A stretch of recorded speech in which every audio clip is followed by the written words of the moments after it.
So business naming it's pretty fun work, but it often is undervalued because people, and to their credit, they often think that they can handle that on their own, which maybe they can.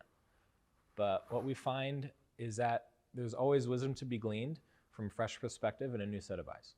Bring somebody into the conversation, bring them into the room, bring them into that discourse that you're having in your own head about, oh, is this good? Does this fit? Does this work?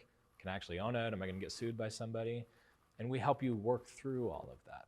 So as of this moment, right now, there's about 350 million different brand names across the globe. So what that means is that finding a name that's coherent and compelling and meaningful and legally ownable, that's hard. Knowing that it can be really hard to come up with a name that stands out, that's true, that invokes a sense of clear identity for your organization or for your company, what we do is we take you through a methodology, in a sense. 7 specific qualified criteria where whatever names that we propose, they have to meet these criteria. They have to be fleshed out through all these different things. Are they likable? Are they appropriate? Are they distinctive? Are they legally protectable? Is creative extendability an option? Can we play with them a little bit and have fun with those in a creative sense? Can people hear it and remember it and even pronounce it or spell it correctly if they've heard it? All of these different touch points that we need to hit to make sure that we're not just coming up with a name, but we're coming up with a name that really is actually worth having. It's important to do naming collaboratively because what it does is it ensures that the best option is a product of strategy. And I say that because strategy and opinion are not the same thing. And when we come up with our own ideas, and I'm guilty of this as well, I'm a big fan of my idea. I always am. And I'm sure you're the same.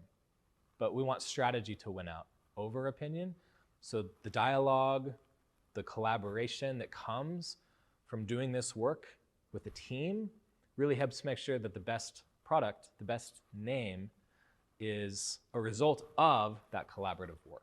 So culture has moved away from business names being overtly corporate, overtly industrial, and overtly standardized, where the name may include incorporated at the end or something like that, right?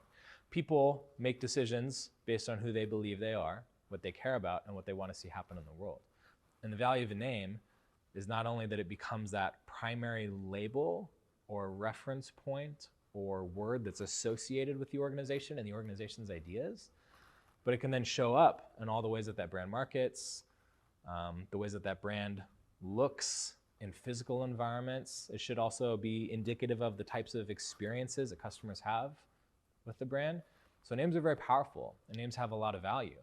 And if you really want to stand out in a crowded category, which every industry, every business product and service category is crowded, the name should be something that's a product of thought and intention.